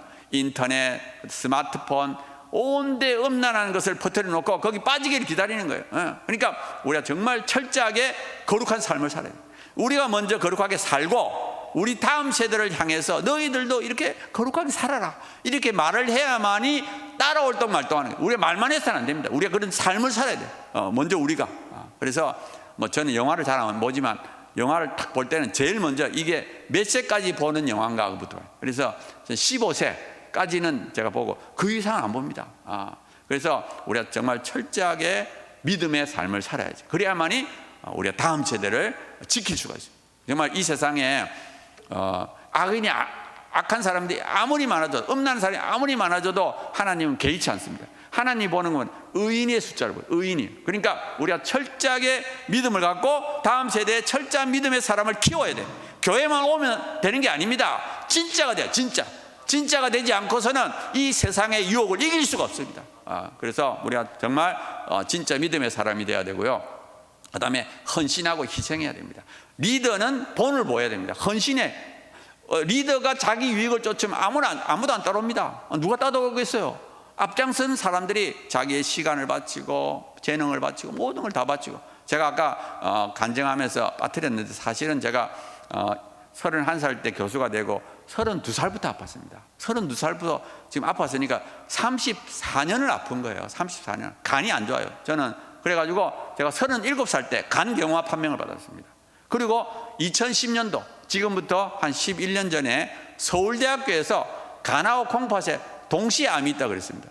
사실 한 군데만 암이 있다 해도 우리가 놀라는데 두 군데 동시에 있다 그러니까 저는 그때 죽는 줄 알았습니다. 온몸에 다 퍼졌구나. 이제 죽을 때가 됐다. 그런데 다행히 간은 초기라서 시술하고요. 왼쪽 콩팥을 떼냈습니다. 떼냈는데 또 떼내고 나서 보니까 암은 아니더라고요. 다행히. 그래서 제가 3개월, 4개월, 5개월 요 간격으로 CT하고 MRI를 계속 찍고 있습니다. 그러니까 저는 이렇게 좀 약한 몸을 갖고 있지만 또 그래도 하나님이 은혜를 베푸신 게 뭐냐 하면은 사실 제가 B형 간염 바이러스가 31살, 2살 때부터 있어가지고 지금 되는데 한 5, 6년 전에 또 B형 간염 바이러스 없어졌어요. 그래가지고 지금은 아주 힘차게 아주 하고 있는데 아무튼 우리가 앞장선 리더들이 정말 최선을 다해야 돼요. 저도 교수직을 유지하면서 어떻게 보면은 힘들게 물론 직장 생활을 했지만 유지하면서 짜투리 시간을 내서 정말 하나님 나라를 위해서 헌신할 때 많은 사람들이 헌신하게 되는 거예요. 우리가 먼저 어려운 상황 속에서 리더가 본을 보여요. 자기 시간을 바치고 돈을 바치고 모든 걸 바칠 때 많은 사람들이 일어나요. 사실은 우리나라 지금 동성애 반대하는 단체들이 엄청 많이 생겼어요. 2012년도에 처음으로 한 개 단체가 만들어졌는데 지금은 수백 개가 만들어요. 지금 아까 제가 말씀드린 다음 주 요번 화요일 날 우리가 국회 앞에서 하고 또 목요일 날 이제 프레스센터에서 하는데 전체 시민단체 개수가 750개 정도예요. 750개. 엄청나게 늘었습니다. 거의 뭐 몇백 배가 늘은 거죠. 10년도 되기 전에 지금 거의 몇백 배가 늘었어요. 그건 뭐냐? 앞장선 리더들이 자기 시간을 바치고, 그러니까 보면은 앞장선 교수, 변호사, 의사 전부 다 자기 돈을 내가면서 그러니까 뭐 이제 이게 부흥을 하는 거예요. 하나님은 정말 순수한 마음으로 하나님 나라를 위하여 헌신할 때 부흥이 일어나는 겁니다. 정말 우리나라만큼은 절대 막아야 된다는 그런 마음으로 지금 나아가고 있고요. 또 용감해야 됩니다. 이 동성애자들은 소수지만 어떻게 하냐, 지혜로워가지고 그 리더를 공격합니다. 리더. 예를 들어서 어느 목사님이 막 열심히 앞장서서 하면 그 교회 홈페이지를 완전히 다운시켜서 막 공격해가지고 다시는 하지 못하도록. 그러면 언론도 막 공격하고 야단입니다. 예를 들어서 제가 이제 부산대학, 제가 요번에 제가 2월 달까지 부산대에 있고 이제 한동대 석자교수로 갔는데, 제가 부산대학교에서 예를 들어서 제가 세미나를 한다. 동성애와 에이즈 관계를 이제 가르치는 알리는 세미나를 한다 그러면 이 부산대학교에 동성애자가 20명밖에 안 됩니다. 20명밖에 안 되는데도 불구하고 내가 무슨 한다 그러면 막 대잡을 갖다 붙입니다. 막 호모포비아다, 협의어다 이래가면서 막 갖다 붙이고, 또 그 옆에 부산대 총학생회, 또 노동자 연대 막 이래가지고 막 내를 막 공격을 하는 거예요. 그럴 때 그때 지면 안 됩니다. 그때 막 그 대잡을 한 10장 갖다 붙이면 저는 너무너무 좋아요. 그러면 그쪽에 갖다 붙이면 나도 이제 갖다 붙일 자격이 생긴 거예요. 그래서 저쪽에 한 10장 갖다 붙이면 또 제가 이제 우리 그 아줌마 부대가 있어요. 아줌마 부대. 그래가지고 밤 9시쯤 가서 붙여라 그러면 우리 부산대학 게시판이 엄청 많아요. 그래가지고 50장 갖다 붙입니다. 50장 온데 갖다 붙여요. 그래가지고 또 그쪽에 그러면 또 내가 갖다 붙으면 또 반박하겠죠. 그럼 내가 하고 싶은 말이 너무 많아. 동성애는 유전이 아니다. 동성애와 에이즈 관계, 차별의 진정한 의미, 온갖 걸 지금 말할 수 있는, 평소에 갖다 붙이면 미쳤다 하지요. 근데 저쪽이 공격하라니까 너무너무 좋아. 그래서 항상 리더는 적극적으로 용감해야 돼요. 리더가 흔들리면 모든 따라온 사람 다 흔들립니다. 그러니까 근데 저는 이제 의외로 크리스찬 리더들이 굉장히 용기가 없는 사람이에요. 난 이에 뛰어들었다가 내 사역이 목회 선교 사역이 안 된다, 나는 못한다 이런. 나는 그 말 들을 때 너무너무 마음이 아픈 거예요. 물론 모든 사람이 이 동성애 반대하는 일에 뛰어들 필요는 없습니다. 그래도 적어도 용감해야 돼. 내가 시간이 없어서 못하지만 정말 이거는 반드시 내가 이겨야 된다. 할 수 있다. 또 그 본을 보이는 거예요. 그래서 리더는 반드시 용감한 본을 보여야 돼요. 그 다음에 전문성이 있어야 됩니다. 그냥 이 논리적인 것이 없으면 문제가 되죠. 그 다음에 교양이 없으면 문제가 됩니다. 용감해도 좀 무식하게 하면 이거는 오히려 안 하는 게 더 나아요. 사실은 제가 걱정스러운 게 뭐냐면 이 동성애자들은 골수분자입니다. 그 사람들이 변할 이유는 없어요. 또 내가 변할 이유도 없어요. 우리가 목표라는 건 뭐냐, 중간지대. 이쪽 말이 맞나 저쪽 말이 맞나 이렇게 중간에 있는 사람은 우리 편을 만드는 게 목표입니다. 많은 사람들이 지지하는 쪽이 민주주의국가에 이기는 거예요. 그래서 지금은 피해자 시대입니다. 피해자가 돼야 돼요. 그래서 저는 우리가 이제 말할 때도 차별금지법 말할 때 우리가 피해를 당하는, 이 차별금지법이 만들어지고 나면 우리가 이러이러한 피해를 당하기 때문에 안 된다. 내 아이가 동성애자가 되는 건 난 절대 허락할 수 없다. 이런 피해자 모드로 가요. 그래서 저는 아까 말했던 20명의 동성애자들이 막 저를 공격할 때 너무너무 좋아요. 제가 공격을 당하기 때문에 나는 피해자가 되는 거예요. 그래서 나는 그때가 너무 신나요. 피해자가 될 때. 그래서 우리가 교양 있게 일은 해야 되고요. 그 다음에 충분히 이길 수 있다는 것을 제가 강조하고 싶습니다. 왜냐하면 의외로 많은 사람들이 부정적이에요. 미국도 무너졌고 유럽도 무너졌고 우리 한국이 뭐 이길 수 있겠나, 이런 말 들으면 제가 너무너무 마음이 아파요. 우리가 전쟁터에 나갈 때 이거 이길 수 있겠나? 이길 수 없습니다. 우리가 마음에서 이겨야만이 실제로 이기는 거예요. 그래서 이 세상은 믿음의 전쟁이기 때문에 분명히 이길 수 있다. 왜 이길 수 있느냐? 하나님이 살아계시기 때문에 믿을 수 있습니다. 하나님 살아계세요. 진짜 살아계세요. 하나님이 살아계시지 않으면 우리가 이거 왜 합니까? 할 이유가 없어요.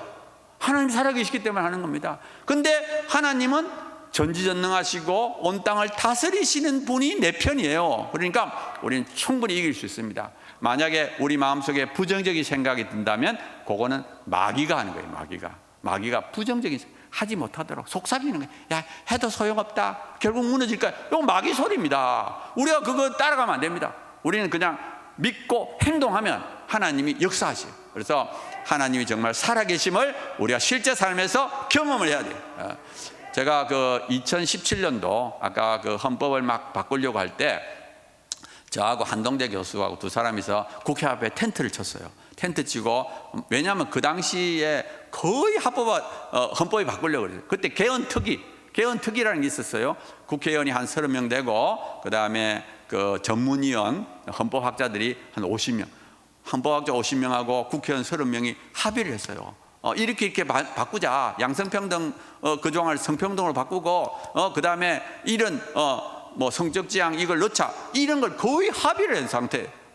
그게 지금 우리가 그걸 늦게 깨달았어요. 그래가지고 야, 이거 큰일 났다 해가지고 그냥 우리가 텐트 치고 국회의원을 막 만나러 다니고 이랬는데, 결국은 우리가 이겼습니다. 이겨가지고 헌법이 개헌이 안 됐는데, 저는 우리가 이거 늦은 거 아닌가 싶어도 우리가 깨달았을 때가 타이밍이, 하나님이 깨닫겠다는 건 이길 수 있다는 거예요. 그래서 우리가 무조건 열심히 하기만 하면, 물론 안 될 수도 있고 될 수도 있겠지만 우리는 그냥 믿고 행동하는 것 뿐입니다. 우리는 행동하면 나머지는 하나님이 하신다 이렇게 생각하고요. 또 우리께 진리입니다. 저쪽이 진리가 아니에요. 저쪽에 아무리 뭐 영화를 만들고 떠들어도 그건 진리가 될 수가 없어요. 그리고 우리나라는 동성애자 숫자가 많지가 않습니다. 아마 기독교인의 한 50분의 1밖에 안 돼요. 근데 문제는 뭐냐면 미국도 마찬가지입니다. 미국도 동성애자가 한 1% 된다 그러면 크리스찬 한 50% 되겠죠. 근데 문제는 뭐냐? 크리스찬들이 헌신을 안 하는 거예요. 그 한 50배 되는 그 숫자를 가지고도 돈도 더 많을 거예요. 그런데도 불구하고 헌신하는 동성애자에 비해서 헌신하는 크리스찬이 적은 거예요. 그래서 결국 진 겁니다. 이 싸움은 누가 더 헌신하느냐에 달려, 어디가 뭐 논리적이냐 그게 아니에요. 이건 힘의 싸움이에요. 힘의 싸움. 그렇기 때문에 정말 우리가 헌신을 해야 돼요. 그래서 헌신을 하게 하려면 한 사람이 먼저 앞장을 서야 돼요. 그래서 제가 아까 말했던 대로 2017년도에 제가 국회 앞에 텐트를 쳤는데, 그때부터 텐트 치는데 재미를 붙였어요. 그래가지고 2017년도에는 제가 국회 앞에서 텐트 치고요, 2018년도에는 NAP 국가인권 종합계 그 NAP 때문에 과천 앞에서 쳤고요. 또 2019년도에는 경기도 도청 앞에서, 그 당시에 경기도 성평등 조례 때문에 매년 한 번씩 텐트를 쳤습니다. 그래서 하여튼 치니까 재밌더라고요. 그 야외에서 한 달, 두 달 이렇게 살게 되면, 또 처음에 국회에서 칠 때는 수염도 일부러 좀 길렀습니다. 이렇게 탁 길러가지고 폼도 좀 잡고. 그런데 하여튼 저는 항상 기쁨을 주세요. 하나님이 늘 기쁨을 주세요. 그리고 제가 아까 말했던 대로 제가 30대, 40대는 거의 누워 있었습니다. 37살 때 간경화라는 판명을 받았으니까 얼마나 쫄았겠어요. 마음이 죽는 줄 알고 37살 때 간경화라는 판명을 받았으니까 저는 30대 40대 때는 침대에 누워 있었습니다. 누워서 제가 기도했어요. 하나님, 나도 하나님 일 좀 하다가 죽게 해주세요. 제가 하나님 만났는데 일도 못하고 죽을까 봐 너무너무 안타까운. 근데 하나님이 50살 되던 해 저를 이렇게 세웠었어요. 그래가지고 제가 그 일어난 게 뭐냐면, 국민일보 2006년도에 국민일보 인면 기사에 차별금지법 제정이라는 거 있더라고요. 그 당시에는 차별금지법이 나쁜 줄 몰랐습니다. 아무도 몰랐어요. 아픈 제가 우연히 국민일보 보고 이건 안 되지 해가지고, 그 당시에 교수들 이렇게 이메일 해가지고 한 300명 모아서 그게 이제 시초가 됐어요. 그리고 하나님이 그때부터 이렇게 세운 거예요. 이렇게 세워가지고 지금 오히려 그때 훨씬 더 건강해요. 30대 40대 누워있던 제가 정말 하나님 저 일 좀 하게 해주셔야, 요즘 일이 막 일복이 터져가지고 일이 너무너무 많아요. 그런데 너무너무 기뻐. 마치 안 하던 일을 하니까. 만약 내가 젊어서부터 일을 했으면 일이 너무 많다 이렇게 불평했을지 몰라도 지금은 너무 좋은 거예요. 하나님 일 좀 하게 해주는데 소원대로 일복이 터져가지고 할 일이 너무너무 많아요. 화요일 날도 지금 국회 앞에서 하고, 수요일 날은 또 부산에서 시청에서도 또 하고, 목요일 날은 또 프레센터에서 하고. 이야, 얼마나 재밌는지 모릅니다. 그래서 제가 왜 이렇게 말하는가 하면, 여러분들 중에 용기를 가지세요. 하면 하나님 기쁨을 주십니다. 사역자의 기쁨은 맛보지 않으면 모릅니다. 물론 믿는 것도 하나님의 구원의 기쁨이 있지만 중요하지만, 사역의 기쁨은 하여튼 그것도 색다른 하나님이 정말 새로운 세계입니다. 그다음에 우리가 하나님을 잘 믿는 나라가 우리나라다. 저는 물론 뭐 우리나라도 문제가 많지만 그래도 제가 이거 일을 하다 보니까 각계각층의 믿음의 사람이 있어요. 뭐 아까 말했던 대로 변호사, 의사, 하여튼 교수, 뭐 우리 제가 2017년도에 동반 교인이라는 단체를 만들어요. 그 안에 3,000명의 교수들이 있어요. 3,000명의 교수. 그리고 뭐 하여튼 제가 이거 보니까 진짜 하나님의 사람들이 많아요. 그래서 정말 앞장서서 깃발만 딱 들면 밑에 쫙 모입니다. 맨 앞에 서는 건 좀 부담스럽지만 그 밑에 오는 거는 많이 해요. 그러니까 그냥 딱 깃발만 들면 돼요. 그러면 나머지는 하나님이 다 인도하시고 즐겁게 하게 됩니다. 예, 우리가 해야 될 일들을 말씀드리면, 첫 번째는 우리가 믿음의 사람이 돼야 돼요. 이게 핵심입니다. 아무리 일을 많이 해도 믿음이 무너지면 다 무너지는 겁니다. 사단은 우리의 믿음을 공격하는 거예요. 우리 아무리 열심히 일을 해도 믿음 자체가 흔들리면 끝나는 거예요. 우리는 믿음의 싸움을, 먼저 내가 확실하게 믿고 싸워야 되는 거예요. 그래서 우리의 믿음은 뭐냐? 십자가 부활, 진짜로 믿어요. 천국을 믿어요. 영생을 믿지 않고서는 쾌락을 이길 수가 없습니다. 사단의 무기는 쾌락이에요. 쾌락, 음란과 쾌락을 이길 수 있으면 딱 하나밖에 없어요. 영원한 천국을 믿어야 됩니다. 그래야만이 정말 이 싸움을 이길 수가 있는 거예요. 정말 우리가 믿음으로 거룩하게 살기 위해서는 내가 정말 하나님 앞에, 하나님 품속에 들어가서 하나님과 동행해야만이 이길 수 있는 그런 악한 시대가 되었어요. 그리고 우리뿐만 아니라 우리 다음 세대에 그런 진짜 믿음의 사람을 만들어야 됩니다. 그래서 첫 번째는 우리가 믿음의 사람이 돼요. 두 번째는 정말 하나님 나라를 위하여 헌신해야 됩니다. 내가 잘 먹고 잘 사는 게 아니라 오히려 내가 잘 먹고 잘 사는 물질이 오히려 나를 타락의 길로 빠지게 할 수 있습니다. 그래서 우리가 정말 헌신해요. 그리고 우리 다음 세대를 키워야 됩니다. 아까 말했던 대로 의인이 없어지면 멸망합니다. 이 세상에 아무리 음란한 사람 많아도 상관없어요. 우리가 의인을 길러야 됩니다. 근데 의인을 기른다는 것이 말로만 되는 게 아니에요. 우리가 먼저 사역 앞장선 사람들이 진짜 모습을 보여줄 때 그 사람들이 우리 다음 세대가 감동을 받는 거예요. 야, 우리 아버지는, 우리 지도자는 진짜로 믿네. 그러면서 그 다음 세대가 일어나는 거예요. 그리고 제가 이제 앞장서서 막 이렇게 하면은 제가 청년들을 이제 만나서 이야기를 해보면 제가 이렇게 앞장서서 하는 게 너무 좋대. 너무 힘이 된대. 교수님이 그렇게 앞장서서 하니까 자기들이 너무 든든하다고 막 이렇게. 나도 기분이 좋더라고. 나 같은 죄인을 하나님이 구원하셔가지고 또 이렇게 하나님의 도구로 사용해 주시니까 얼마. 그리고 우리 다음 세대에 진짜 하나님의 사람들이, 제가 아까 목사님이 말씀하신 것처럼 어두움은 빛을 이길 수 없습니다. 음란은 거룩을 이길 수 없습니다. 왜 우리가 지느냐? 우리가 거룩을 잃어버려서 그래요. 우리가 믿음을 잃어버려서 그래요. 그래서 제가 이제 그 조영길 변호사님이 저보고 한 강의가 참 은혜로웠는데, 그분이 무슨 말을 하는가 하면, 그 로마서를 고린도에서 적었는데 고린도가 정말 음란했답니다. 그 당시에 거기에는 아폴로 신전, 아폴로디테 신전, 한쪽에는 여자 창기, 한쪽에는 남자 창기, 그 사람들이 이렇게 있고, 그 다음에 그 로마의 황제들은 동성결혼을 하고, 그 다음에 그 당시에 최고의 지성인들, 철학자들은 그 동성애를 찬양하고, 플라톤의 향년이라는 책을 보면 거기가 동성애를 그걸 가장 아름다운 사랑으로, 에로스로 표현한. 그 당시에 모든 것이 총체적으로 무너졌지만 크리스찬들이 정말 믿음으로 사니까 300명 만에 로마 제국을 크리스찬 국가로 만들어요. 우리가 말로서는 뭐 저쪽이 뭐 현란한 말을 할지 몰라도 우리가 믿음으로 행동을 옮기면, 믿음으로 행동을 옮기는 것은 누구도 당할 수가 없습니다. 정말 우리가 말이 아니라 정말 우리가 확신을 갖고 그 다음에 행동을 할 때 우리 다음 세대에 진짜를 키워내야 됩니다. 진짜로 키워내지 않으면 무너집니다. 우리가 사력을 다해서 정말 우리 다음 세대를 키우는 일에, 정말 믿음의 사람을 키우는데 최선을 다해야 된다고 저는 생각하고, 또 그럴 때 하나님이 우리 대한민국을 사용하셔서 지금 전 세계에서 동성애를 막을 수 있는 유일한 국가가 대한민국입니다. 아무 데도 없어요. 미국이나 유럽 아무 데도 없습니다. 오직 한국만이 유일한 국가이기 때문에 하나님도 얼마나 안타깝게 우리나라만큼은 무너지지 않기를 기대하고 계실지 몰라요. 우리가 정말 최선을 다해서 하나님을 기쁘시게 하고, 또 우리가 열심을 할 때 하나님이 놀라운 역사를 우리 대한민국에 사용하시고, 또 우리 대한민국을 하나님께서 사용하실 거라고 저는 믿습니다. 제가 기도하고 마치겠습니다. 할렐루야.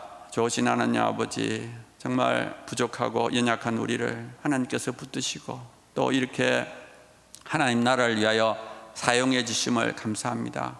하지만 저희들은 부족하고 연약하오니 하나님께서 친히 앞장서서 정말 우리나라 정치, 경제, 문화 모든 영역을 하나님 붙들어 주시고 정말 거룩한 믿음의 국가, 하나님의 국가가 되게 하시고, 우리나라만큼은 정말 하나님을 기쁘시게 하는 하나님의 국가, 거룩한 국가가 되도록 꼭 붙잡아 주시고, 또 우리의 삶을, 우리를 하나님 사용해 주시옵소서. 주님께 모든 것을 맡기며 예수님의 이름으로 기도드리옵나이다. 아멘.